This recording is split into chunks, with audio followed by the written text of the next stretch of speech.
We say goodbye to the Volkswagen Beetle again, but we talk about Volkswagen's investment in a whole new fleet of electric cars. We also talk about the 2018 Hyundai Accent and take viewer questions next on Talking Cars.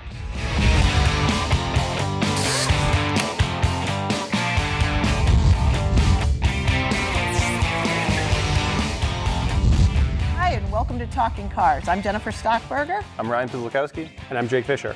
So we're going to start today's episode with some news from Volkswagen. So there's kind of two phases to the news. One is that once again, they are phasing out the Beetle. So of course that just draws up so much nostalgia when they say phasing out the Beetle. It seems like everybody has some association with the Beetle. It's like 6 degrees of Kevin Bacon, 6 degrees of Beetle. Mm-hmm. So I know when I was a kid, my dad had a red one and we would wait at the end of the driveway and he would let us drive it up the driveway. It was so cool. I know your family's got Beetle and Volkswagen history in general. Yeah, definitely. Yeah, we had the set, right? We had the Bug and the van. Oh, cool. Yeah, actually we had 2 vans at one point. The split windows from 1966. I remember, painting them with rollers, but the Bugs, my dad always drove Beetles. Yep. And, I remember, actually even working on them with them. It was like every fall we put a new long block, in the engine, replaced the engine. Yep. And, I think even when I was like 5 years old, I was out there helping. You can pull a motor out in like 20 minutes. Well, that's what I was going to say. That was a couple the bolts that glory falls of on the them, ground, right? you Is the push it over. simplicity. Yeah, it was like 4 bolts, and you pull on the tailpipes, and the thing comes out. It's pretty much that. It was more like working on a lawnmower than really a car. Working on a car. Yeah. And we're old, but your friends have Beetles. Yeah. Even you're a little bit younger than us. But I have and your friends. Actually, one of our staff members, Mike Jascott, has a Beetle. It's I think in a restoration mode, and his brother has a van. He had an old Carmen Ghia when we were in high school.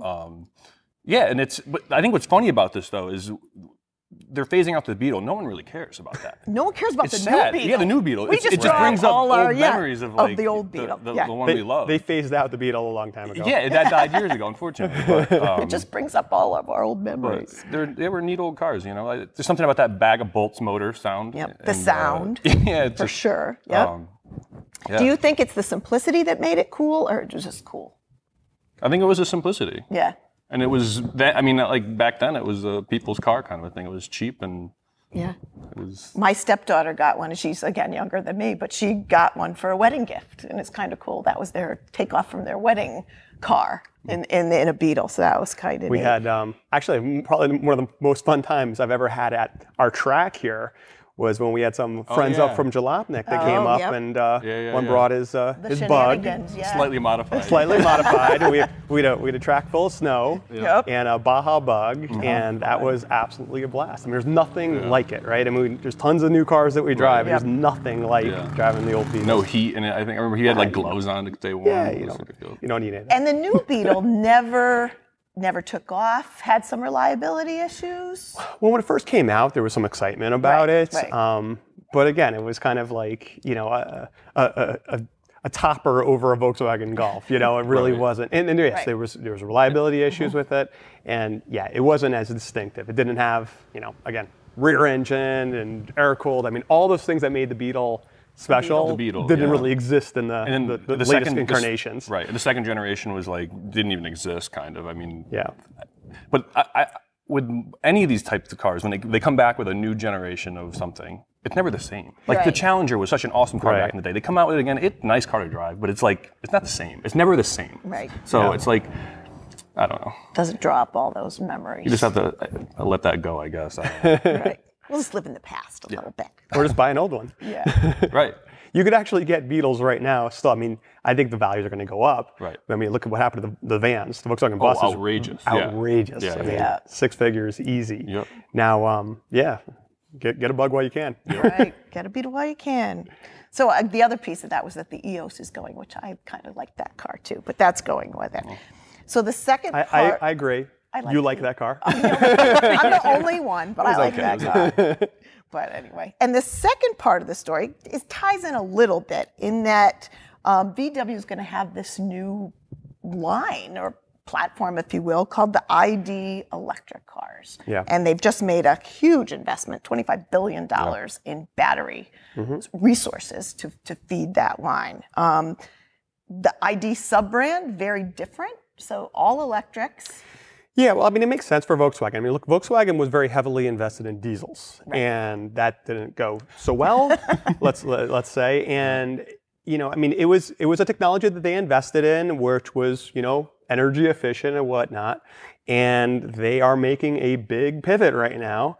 And it's in the investments in battery technology. And you look at how much money, $25 billion they just announced. That's insane. Wow. So I mean, that's probably more than, you know, It's Tesla's more than putting. the Tesla investment. We did look Right. that. It's more than the Tesla. So we're seeing this kind of new age of, you know, 200 miles plus on electric cars.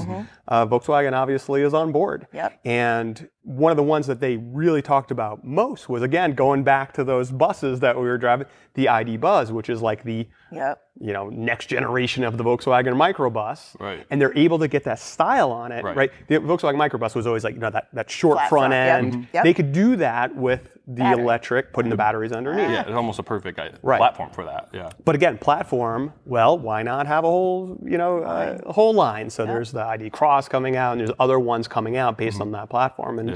And yeah, it's going to be a big shift. I think it's exciting because Volkswagen is still, I think, the largest car manufacturer in the world. They're Right? pretty big. Yeah. But they're investing that much more than Tesla. That's, you know, they have potentially more power to build these cars. And, you know, Tesla still has some issues, I think, getting cars out. You know, Volkswagen might because be able of to battery supply. Yeah, they might be able to actually fulfill the. So by being ahead of that battery supply. Well, and just in general, I mean, Volkswagen knows a little bit about mass production. Yeah. So it's almost like the traditional players are now waking up. Right. They're looking at what Tesla's done, and they're saying, okay, let's see what we could do. Right. And it'll be very interesting to see what we see out of Volkswagen. And they're talking 2020, 2022 for the ID Not far away. lines. Not No, far not away far at away all. That's at right. all. Yeah, neat. So out with the old, in with the new, a little bit. So new from our track this week we're going to talk about the 2018 Hyundai Accent. Not a very fancy vehicle, but redesigned for 18. Little more room, little more fuel efficiency. So initial thoughts? It's very simple, and we like that. I think that's like the Beetle. Yeah. Is it the new It people's comes back car? to simplicity, right? Yeah, it does have heat in it though. It's simple to drive. It's got a regular conventional automatic shifter. It's got manual climate. It's rides a little firm. It's it's an economy car kind of, you know. So you can't expect a lot out of it, but it's fun to drive, and we haven't tested it fuel economy wise yet, so we don't know how good it really is. But EPA says it's a little better, 30 to 32 mpg, so we'll have to see in our tests. Yeah, so I enjoyed driving it just because it was simple. And again, doing our homework, the word that came out for people that have driven it is straightforward. Yeah. Kept seeing the word straightforward, particularly in the controls. Hyundai has done a really good job of not overcomplicating even touchscreens. Well, and it's got plenty of features too. Right. So I mean, ours, you turn the key and it's not all these things. But I mean, it's fine. It works, and it does give you all those features, right? You even have a touch screen. You could go and connect to your smartphone and your music library and all that stuff. So it has the features, but it's. But I think it is refreshing to drive. It is pretty fun. It feels like you're driving the car, not being in a car that's driving around and you're kind of like you can feel the road. Passenger. Yeah. You can feel the steering wheel. It's a little more engaging, being a little bit small and nimble. One of the thoughts around it too was it's new, probably not a lot of discounts. Could you go like one step up to an Elantra and for about the same? I think you could money? probably get an Elantra for less, to be honest, if you look around. The Elantra's nice too. Yeah, it is. And just a little bit more room. The rear seat in the Accent, certainly when I drove it, and I still have kids doing stuff, but you have to cheat the front seats to get the rear seat room a little bit before anybody's comfortable. Right. So $17,000, $18,000. We'll see how it tests out. So wrapping up kind of news from the track or new at the track, we're going to launch into some viewer questions. And we have a few today.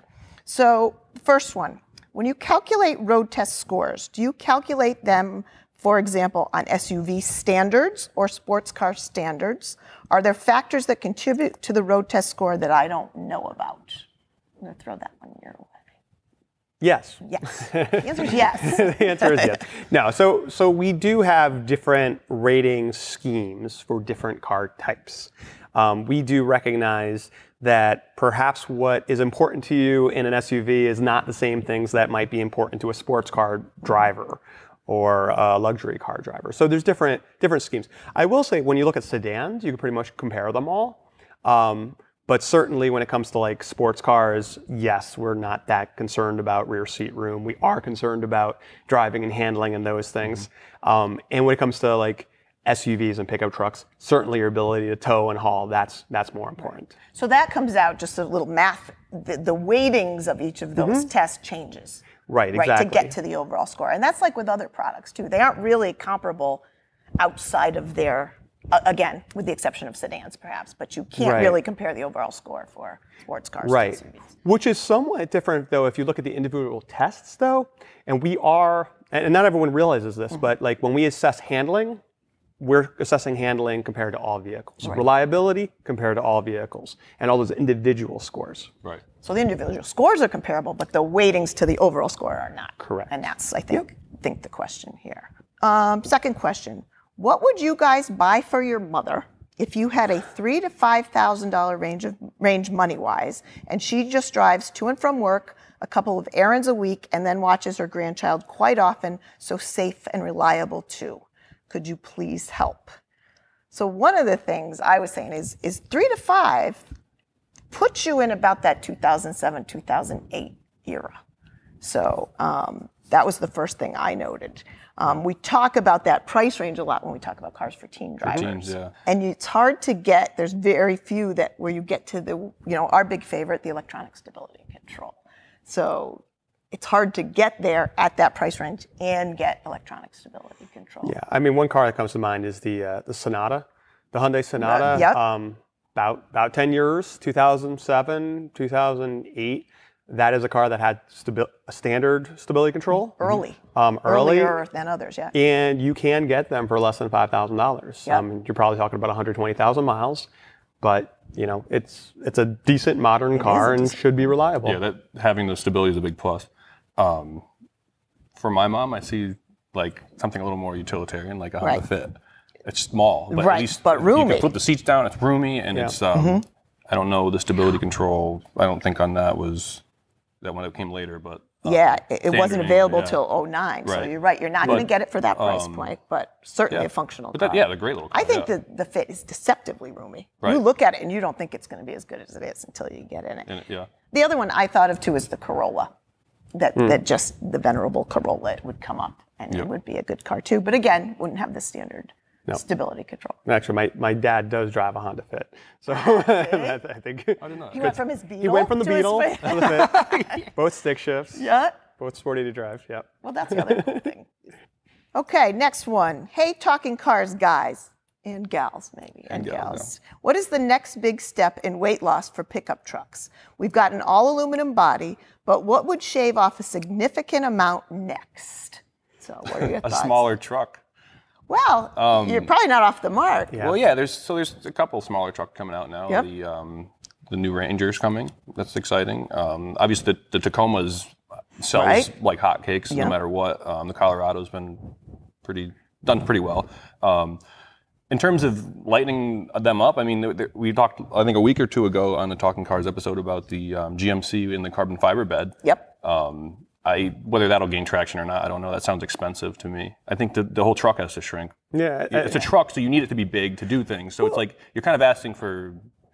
But how big do you need it? And I think that what's interesting is we do see this light weighting, right? We have all these advanced materials and whatnot. Right. But every time they do put these materials in, they also make the truck larger. Right. So they're somewhat offsetting. And the cabins are huge. Yeah, that's actually a very good point. So I mean, how big of a top hat do you need in order to carry your stuff, right? I mean, it's not just your carrying capacity, it's also these enormous cabins, which are just, if you need a work truck, not totally necessary. I mean, the rest of the world does get by with smaller trucks, and it seems to work.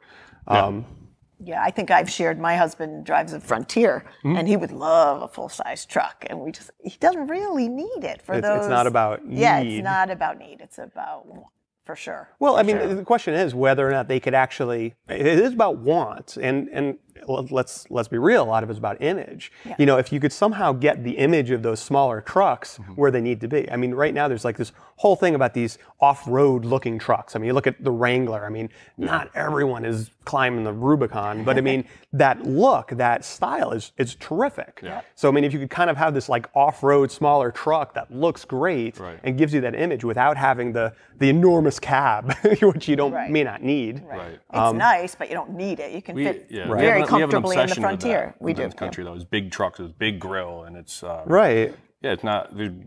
It's physics. You can't push all that wind and be fuel efficient, and it's heavy because there's a lot more material there. So yeah. I know of any other magical metals that they could build these things out of to make them lighter, but because the price is only going to go up. So we would say really think about what you need. Right. I mean, fuel is an issue, and again, fuel's inexpensive right now, so people push the envelope, and go bigger because it doesn't cost a lot. But think about what you really need in terms of a truck. Yeah, I mean, we tested the Colorado diesel. We got 24 miles per gallon out of that's this. pretty good. But again, it's a capable vehicle, but not the biggest. Right.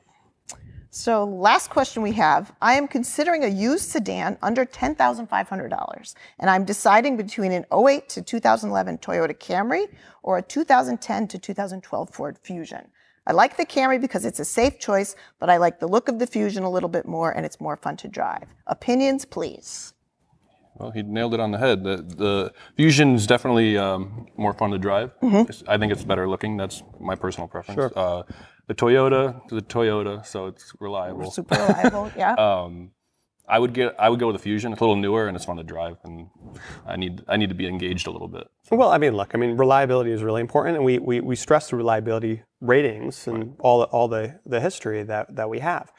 But keep in mind, there are age-related problems too. Right. So sometimes if you're able to get a newer vehicle, you may be better off, even if it's the most reliable vehicle. It's not the top of the list in terms of reliability, but if it's newer, that means you're not getting, the worn out tires, the worn out brakes. There's a lot of things that are age related as well. Right. So you might kind of be, in the same boat. Right. And something newer. And he hit right on it in his question. An 08 to 11 or 2011 Camry or a 2010 to 2012 Fusion. Right. For the same money, you can get, to your point, a much more current car with the Fusion. Right. And the other thing, and just to throw about currency, it's not just about the stuff that wears out, but also about, you gotta think about when the car was designed. Yeah. What about the safety stuff? And not just, we talk about stability control and all the advanced safety things, but also crash tests. Right. Crash tests of their time. Right, exactly. The newer they built that vehicle, the newer crash tests that vehicle's designed for. Yep. So there is something to be said for that. Yeah.